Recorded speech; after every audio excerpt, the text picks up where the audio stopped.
그리스도의 그 이름의 비밀과 은혜가 함께하는 저와 우리 성도님 되시기를 바랍니다. 요즘에 이제 가나안 교인이다라고 하는 말들이 있습니다. 그것이 우리나라에 한 100만 명이 넘는다고 합니다.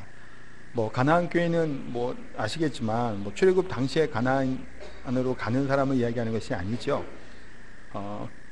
교회에 대해서 실망을 했던가 아니면 어떤 상처로 인해서 구원은 받고 예수님을 믿는다라고 얘기하지만 나가지 않는, 교회를 나가지 않는, 안 나가, 거꾸로 하는 거죠. 가나안을 안 나가 하는 사람을 만든 신조어라고 얘기할 수 있습니다. 그래서 그런 분들을 가나안 교인이다라고 이야기를 하는데, 사실 이 가나안 교인이라고 하는 분들은 유럽이나 그런 서구에는 많죠.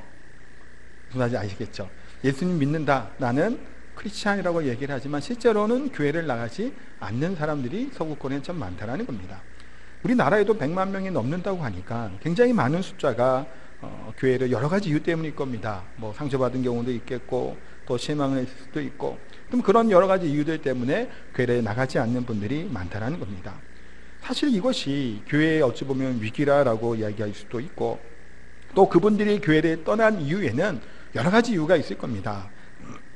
다 선한 동기냐? 아닐 수도 있죠. 잘못해서 떠난 걸 수도 있고. 그런데 분명한 것은 10여 년 정도 이상 그렇게 오랫동안 신앙생활을 했던 분들 중에서 그렇게 교회를 떠나 있다라고 하면 사실 우리 교회가 고민해보고 이 문제에 대해서 심각하게 생각하며 고민할 부분이 있다라는 생각이 들게 됩니다. 그래서 우리가 교회를 어떤 교회를 선택하면 좋을까라는 질문을 좀 드리고 싶습니다. 교회를 우리가 선택함에 있어서 어디 외지에서 오게 되든가 육지에서 제주도로 들어오면 교회를 또 결정을 하고 선택을 해야 되니까 어떤 교회를 선택을 하시나요?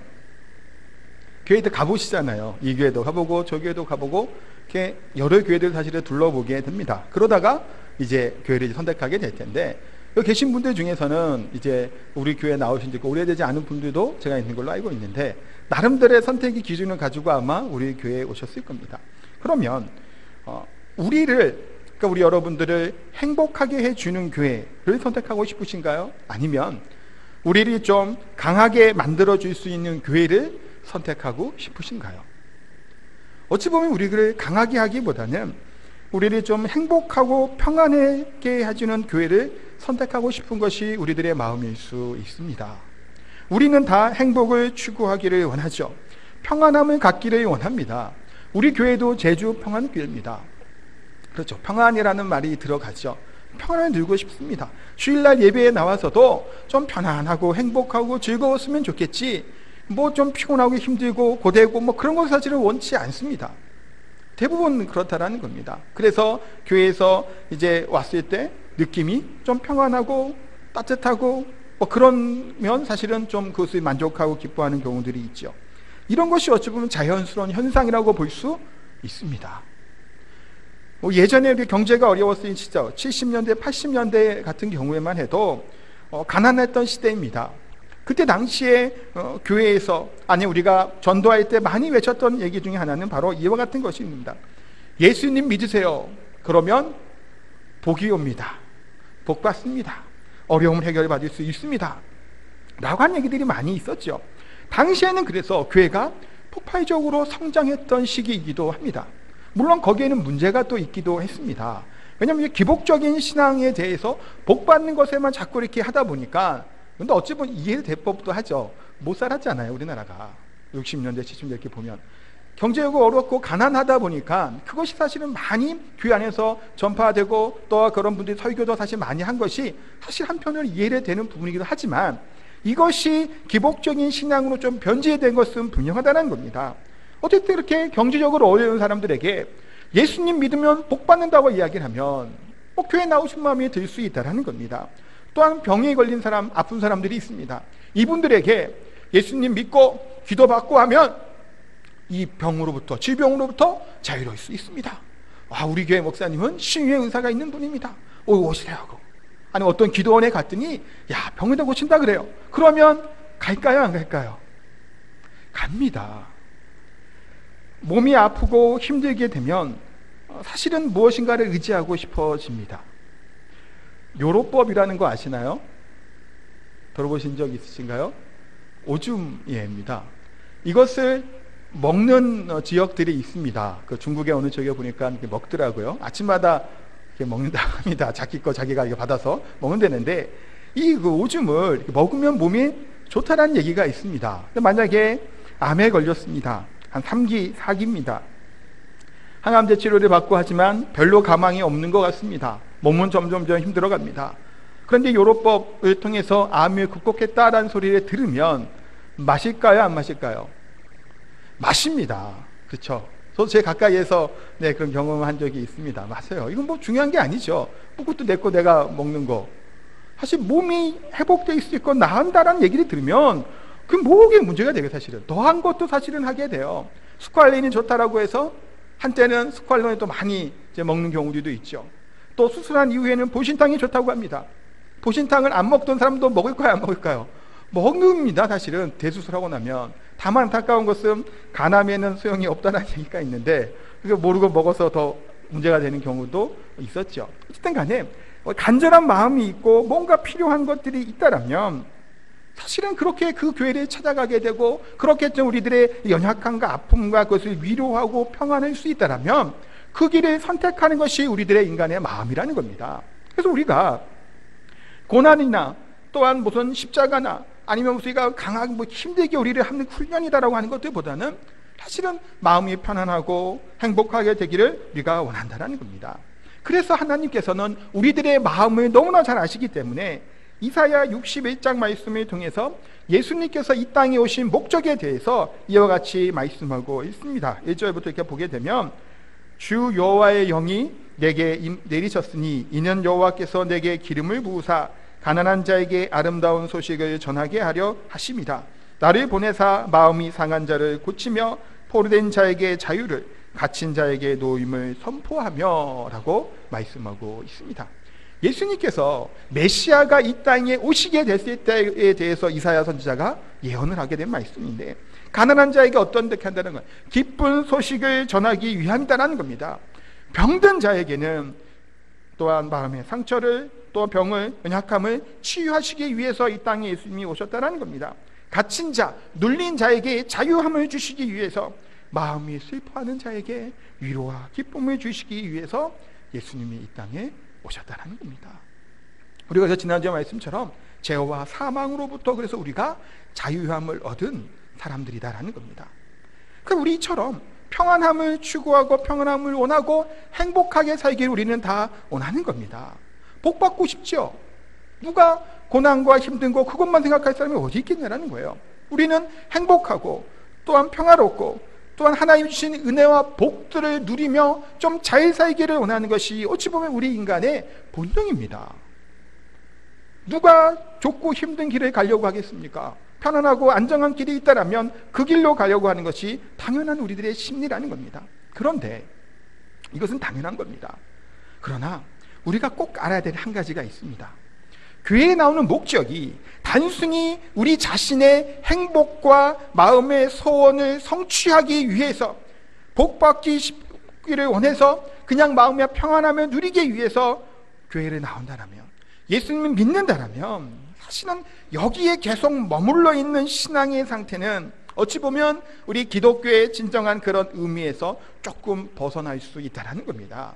물론 우리가 예수님의 믿음으로 우거지상이 되고 우울하리라는 얘기는 아닙니다. 행복하게 우리가 신앙생활을 해야지요. 기쁜 마음으로 우리가 교회에서 예배도 드리고 봉사도 하고 이렇게 찬양대도 하고 찬양단으로 나와서 하나님을 찬양하기도 하고 주방에서나 어디서나 주차장이나 곳곳에서 우리가 행복하게 하는 겁니다. 그것이 비참한 가운데 우울하게 그렇게 해서는 안 되는 거죠.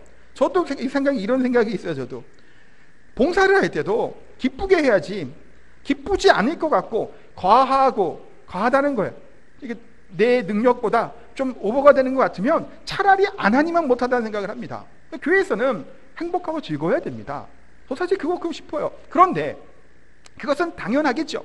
그러나 우리 교회가 이것만 즐겁고 행복하고 우리끼리 사랑의 그 교제들만 나누는 것에서 머물러 있는다면 하나님 우리 교회를 세우신 목적과 이유에서는 조금 아쉽다라는 겁니다. 벗어나는 겁니다.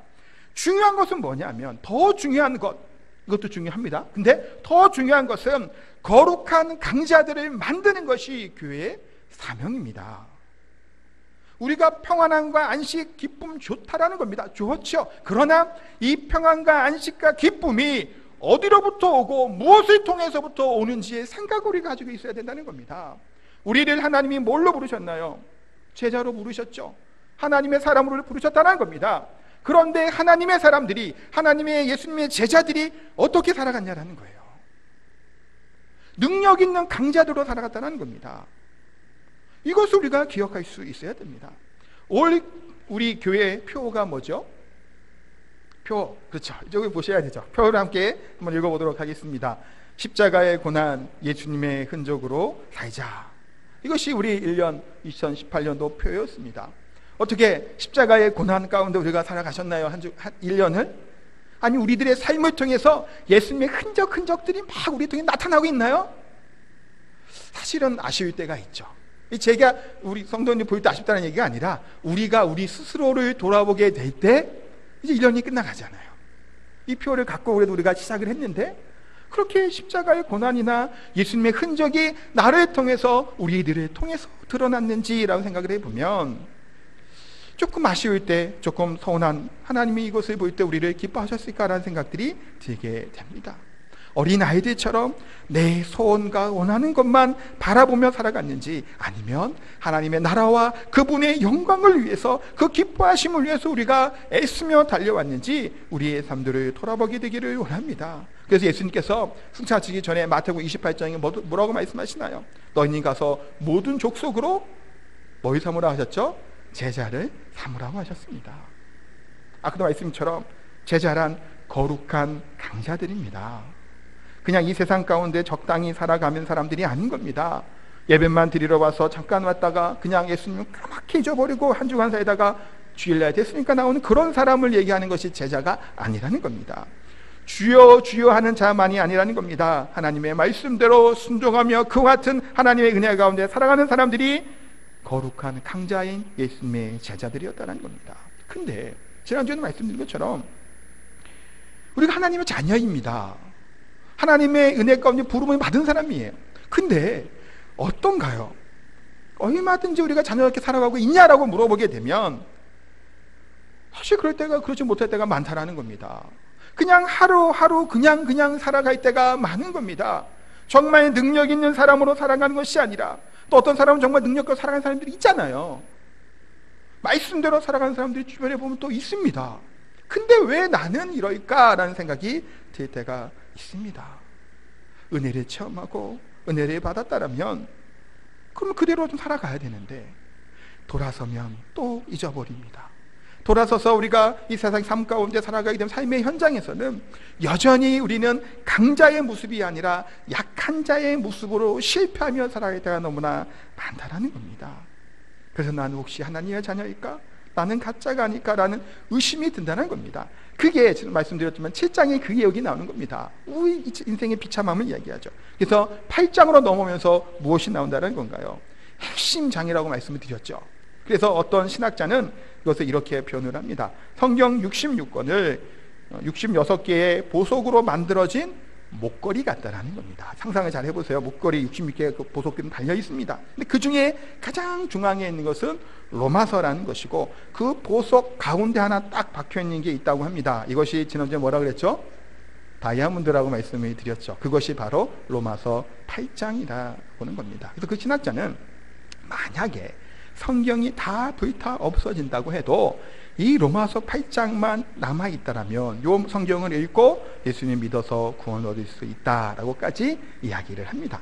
물론 성경이 먼 귀하고 먼은 아치고 그렇지는 않죠. 다 하나님의 말씀이고 중요한 것은 분명합니다. 그렇지만 우리들의 신앙생활과 우리들의 구원과 믿음에 관련돼서 이 로마서 8장이 그만큼 중요하고 가치가 있다는 사실에 대해서 말씀하고 있는 겁니다. 그래서 왜 우리가 우리 현장에서 우리의 지금 삶의 가운데 바르게 우리 믿음이 성장하지 못하는가라는 거에 대해서 한번 생각해 보려고 하는데, 첫 번째는 뭐냐면 우리가 영적인 싸움에서 실패하기 때문입니다. 끊임없이 우리가 영적인 싸움에 살아가게 되죠. 그런데 자꾸 지는 겁니다. 패배한다라는 겁니다. 온전히 승리하며 살아가지 못하는 겁니다. 그래서 5절부터 8절까지 말씀을 다시 한번 읽어보도록 하겠습니다. 육신을 따르는 자는 육신의 일을, 영을 따르는 자는 영의 일을 생각하나니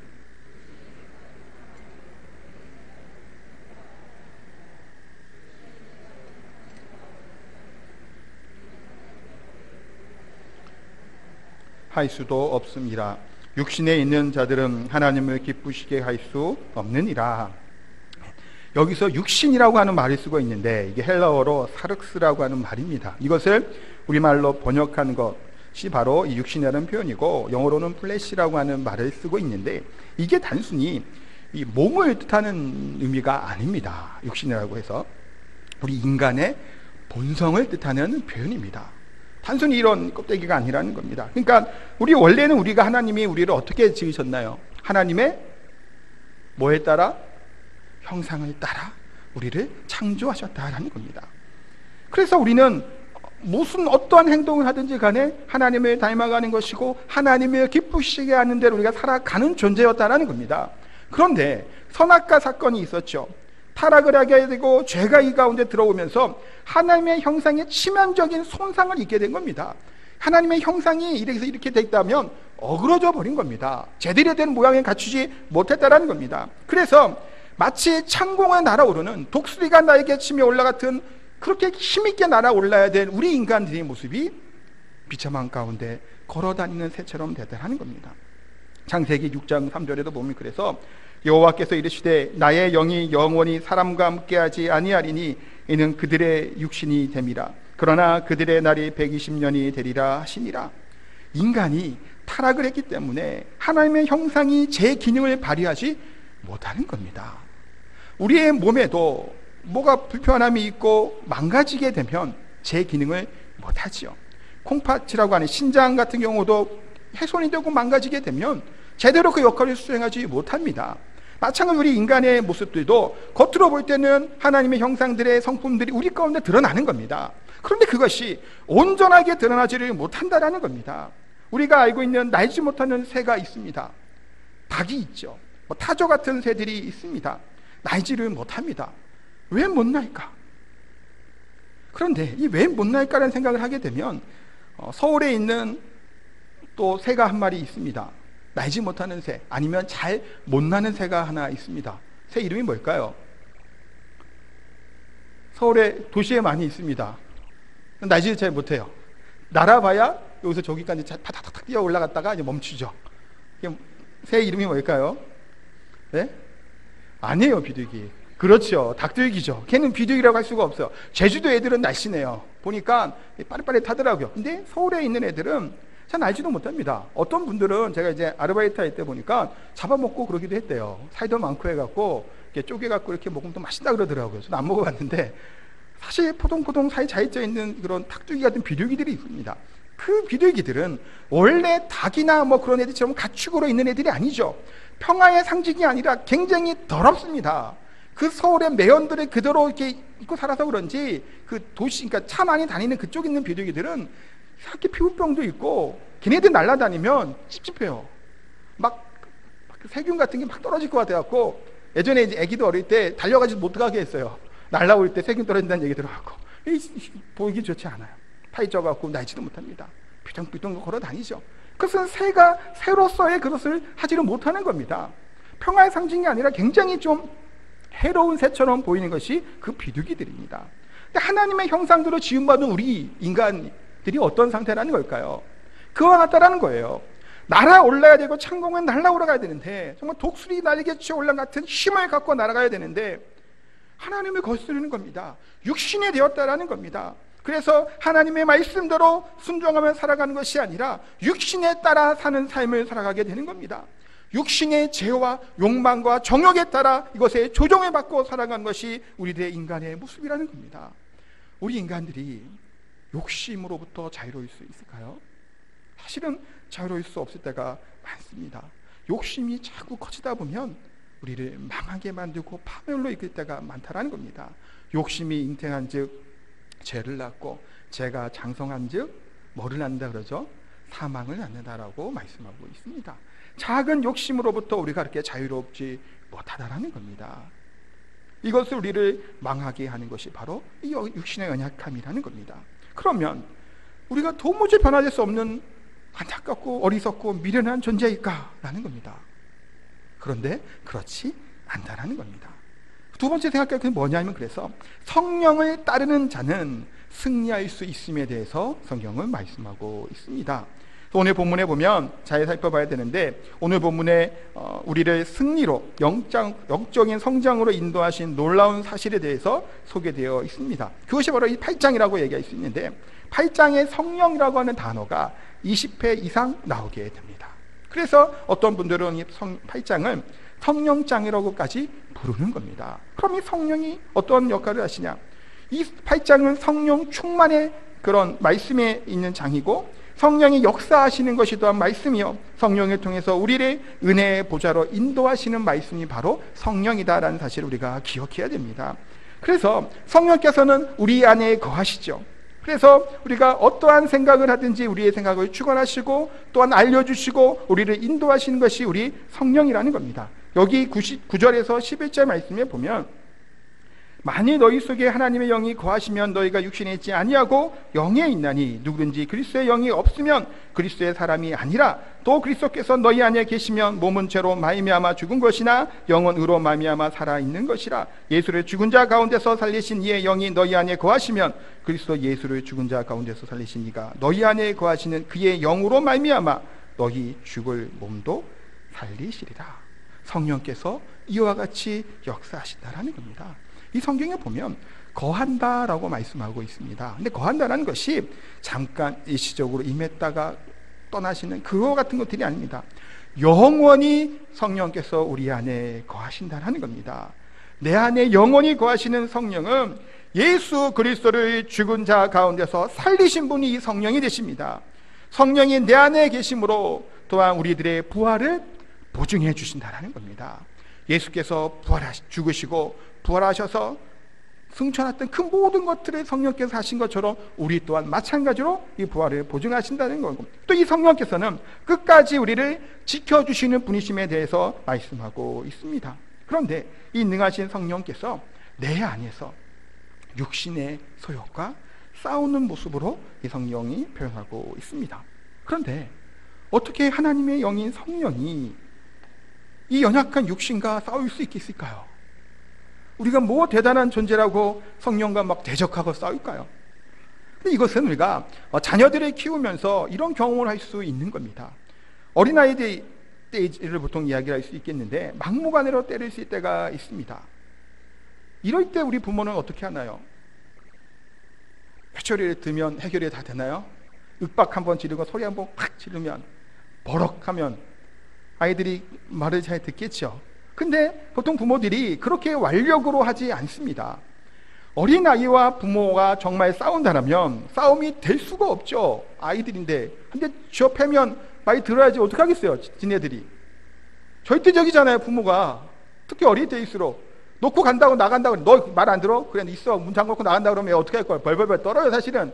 말도 못합니다. 말을 고집고집 부릴 때 차문 닫고 나가버리면 펑펑 통곡을 하고 옵니다. 경험이 물론 있어요. 있는데 그렇게 우죠. 사실은 싸움이 안 되고 게임이 안 됩니다. 그런데 부모들이 대부분 그렇게 강압적으로 억압하면서 완력으로 누리지 않는 겁니다. 왜 그럴까요? 우리 아이들이 상처받았기 때문이죠. 아이들이 아파할까 봐 참는 겁니다, 부모가. 그러니까 그 인격을 존중해 주는 겁니다. 그래서 이 아이들이 바르게 자발적으로 스스로 깨닫고 부모가 얘기한 말을 들을 수 있게 하기 위해서 때로는 아이들과 다툴 때가 있는 겁니다.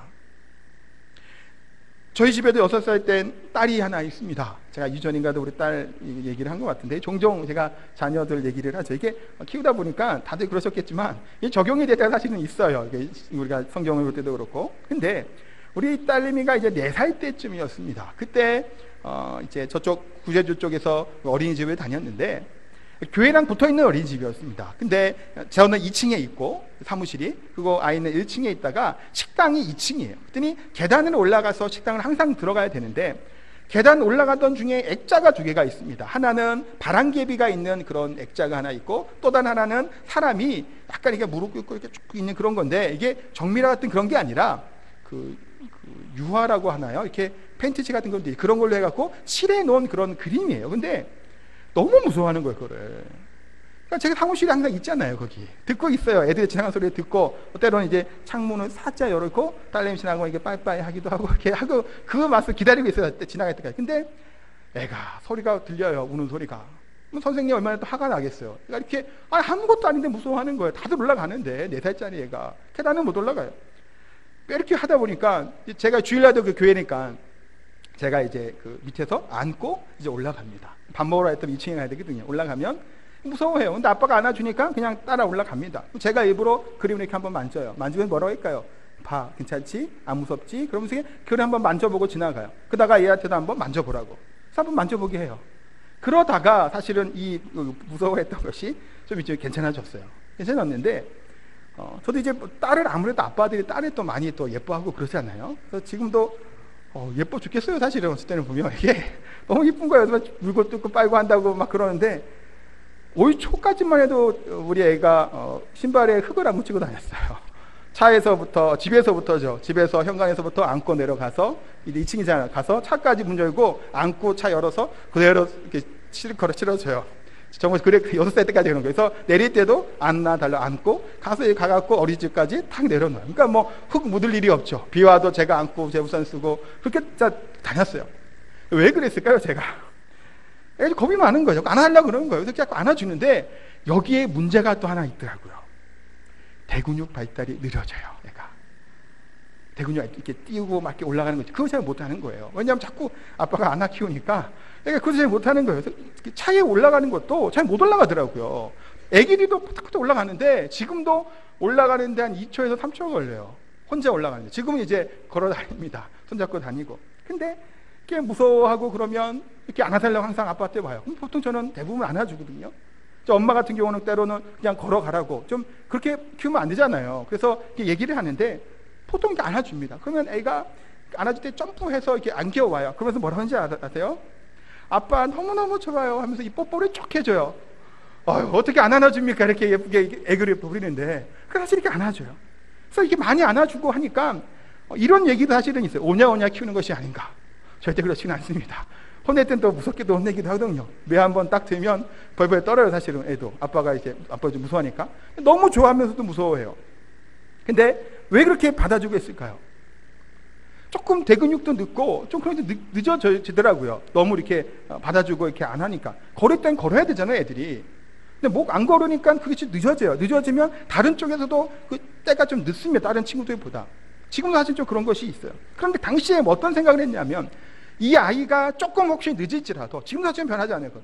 아빠의 사랑을 충분히 받고 큰다라면 조금 지금은 처져 보여도 나중에 아이가 정서적이나 마음 가운데 더 건강하게 성장하지 않을까라고 하는 소망을 가지고 사실은 많이 받아주고 안아주고 했다는 겁니다. 보세요. 그 아이가 무서워하는 거 별것들이 아니었죠. 제 아이 얘기했지만 아무것도 아닌 건 그림 보고 무서워하는 거예요. 그것만 그런 게 아니에요. 사실은 너무 무서워하는 게 많았어요. TV 봐도 뭐 아무것도 아닌 건 무서워하는 거예요. 그때 저 같은 경우 혼내지는 않았어요. 그냥 안아줬죠. 계속. 우리 안에 계신 성령께서 우리를 못 이겨서 그럴까요?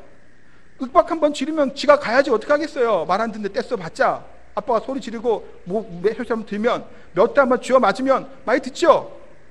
하나님께서 우리를 그렇게 인도하시냐라는 겁니다. 아니지 않아요.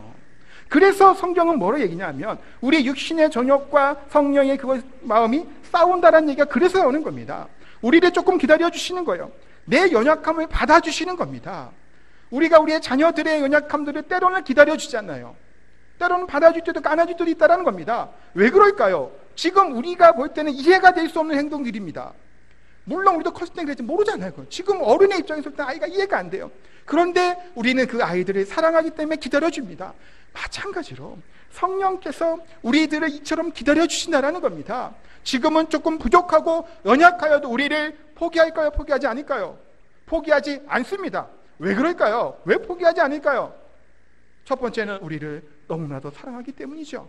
또 다른 이유는 무엇일까요? 가장 값비싼 대가를 치르고 우리를 사셨습니다. 대가가 누군가요? 예수 그리스도죠. 예수 그리스도 독생자 예수를 십자가에 죽이시면서까지 우리를 사셨는데 하나님이 쉽게 우리를 포기하냐라는 거예요. 절대로 우리를 포기하지 않는다라는 겁니다. 그래서 때로는 우리가 어리석고 미련한 가운데 우리의 갈 길을 갈지라도 우리 안에 계신 성령께서 참으시고 기다리시며, 또한 성령께서 원하시는 데만큼 하나님의 형상을 세우며 자라날 수 있도록 끝까지 우리를 설득하시는 것이고 우리를 기다려 주신다는 사실입니다. 이 은혜를 기억하고 알며 살아갈 수 있는 저희들 되시기를 소원합니다. 그렇기 때문에 그런 우리들 하나님의 자녀로 살아가는 자세에 대해서 에베소 4장 30절에 이렇게 말씀하고 있습니다. 하나님의 성령을 근심하게 하지 말라. 그 안에서 너희가 구원의 날까지 인치심을 받았느니라. 아멘. 성령을 근심하게 하지 말라라는 겁니다. 또한 데살로니가서 5장 19절에는 성령을 소멸치 말라라고 하는 말씀이 나와 있습니다. 초대교회 스반 집사님이 설교하면서 사도행전 7장 51절에 보면, 목이 곧고 마음과 귀에 할례를 받지 못하는 사람들아, 너희도 너희 조상과 같이 항상 성령을 거스르는도다. 너희 조상들처럼, 조상들이 어땠나요? 선지자를 핍박하고 하나님의 말씀을 듣지 아니하였죠. 그래서 망한 겁니다. 이들의 조상이. 똑같이 너희들도 지금 성령을 거스리고 있다는 겁니다. 계속해서 하나님의 감동으로 저들을 설득하고 사랑으로 다가오지만 이 은혜와 이 사랑을 저버리는 사람을 향해서 성령을 거스린 자다라고 말씀하고 있습니다. 모든 죄가 사하심을 얻을 수 있습니다. 마태복음 오늘 새벽에 설교였는데 모든 죄를 하나님이 사하여 주신다 그래요. 인자를 거스리고 인자에 대해서, 예수님에 대해서도 거스리고 해도 사하심을 입는다라는 겁니다. 근데 다만 한 가지, 사하심을 받지 못하는 죄가 있습니다. 성령을 거스리고 성령에 대적하는 죄는 하나님이 사하심을 얻지 못한다라고 말씀하고 있습니다. 우리를 도우신 이 하나님, 우리를 주를 주로 고백할 수 있는 성령의 음성에 귀를 기울이지 않고 의도적으로 대적하며 하나님을 거역하려고 하는 자들에게는 사하심을 받지 못한다라는 겁니다. 사랑하는 성도 여러분, 성령님이 힘이 없어서 이런 대접을 받고 우리 안에 그냥 계신 게 아니라는 겁니다. 철없는 우리들의 연약함을 부모의 심정으로 기다려주시는 것이고, 하나님의 뜻대로 우리가 살아가기 위해서 우리를 격려하시고 하나님의 말씀을 깨달을 수 있는 지혜를 우리에게 허락해 주시는 줄 믿습니다. 그래서 우리가 영적인 눈을 가지고 하나님의 말씀을 보아야 되고 그를 들을 수 있어야 됩니다. 우리가 같은, 예를 들어서 11조나 헌금에 대해서 설교를 하게 되면 어떤 사람은 이 헌금에 관련 설교를 들으면 이렇게 받게 됩니다. 돈 이야기 하는구나 라고 듣게 됩니다. 돈 얘기하기인가요? 돈 이야기하는 건가요? 헌금하는 게? 어떤 사람은 이렇게 받는 분들도 있습니다. 하나님을 사랑하라는 거구나 라고 받을 수 있습니다. 어떻게 받게 되나요? 우리가 사실은 우리의 마음이 이 하나님의 말씀 앞에서 어떻게 서냐가 너무나 중요하다는 겁니다. 시간이 없으니까 빠르게 하면 세 번째로 우리의 생각을 지켜야 된다는 겁니다. 6절에 보면 육신의 생각은 사망이요 영의 생각은 생명과 평안이니라 라고 말씀하고 있습니다. 육신에 따르는 것, 영을 따르는 것의 핵심은 바로 이 생각 가운데 있다는 겁니다. 그래서 생각이 행동을 낳고 행동이 습관을 낳고 습관이 인격을 만들고 인격이 인생을 만든다라는 말이 있습니다. 이 얘기는 우리의 인생의 가장 큰 출발은 뭐냐면 이 생각하는 걸로부터 시작하게 된다는 겁니다. 어떻게 생각하고 있는지에 따라 우리의 삶이 변할 수 있다는 사실에 대해서 분명히 말씀하고 있습니다. 육신의 생각은 하나님과 원수가 됩니다. 하나님에 순종하지 않으면 원수가 될 수밖에 없음에 대해서 말씀하고 있습니다. 그래서 우리의 생각과 우리의 마음, 성경에 보면 생각이 마인드라고 표현, 영어 성경은 말씀하고 있는데 우리의 생각과 우리의 마음이 어디에 있느냐. 우리는 이 땅에 살아도 어디에 마음을 두고 사는 사람들인가요?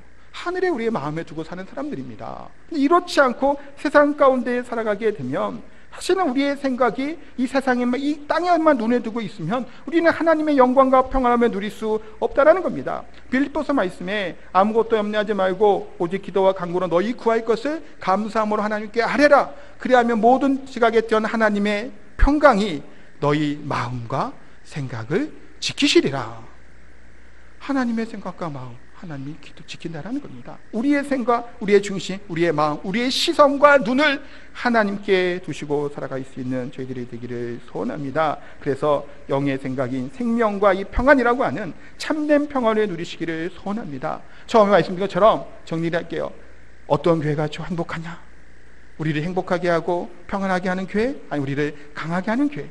사실은 영적으로 강한 하나님의 사람이 되어야 되죠. 그런데 영적인 하나님의 강한 사람으로 우리가 준비되어지고 훈련되어지고 어떤 이 세상 가운데 영적으로 이렇게 강하게 그리스도인답게 살아가게 되는데 이 그 삶 가운데 있는 것이 피곤해질 수 있고 좀 괴롭고 고통스러울 수 있는 겁니다. 제자가 그런 거잖아요. 그런데 그 가운데 뭘 하나님이 정말 주실까요? 우리가 원체 우리 육신에서 원하고 있는 이 평안과 행복이라고 하는 것이 강한 하나님의 사람으로 세워지면서도 그 마음 가운데 은혜와 평강을 주시는 겁니다. 우리의 생각과 우리의 마음을 하나님께 두고 성령의 인도하심대로 우리가 순종하며 살아간다면, 성령으로 행하라라고 하는 말씀을 우리가 기억한다면 우리의 삶 가운데 우리의 평안이 있는 것이고 우리의 삶을 통해서 행복이 가득하게 될 줄 믿습니다. 이와 같은 마음으로 성령에 따라 말씀에 순종하며 살아갈 수 있는 저와 성도들 다 되시기를 예수님으로 축복하고 기도합니다.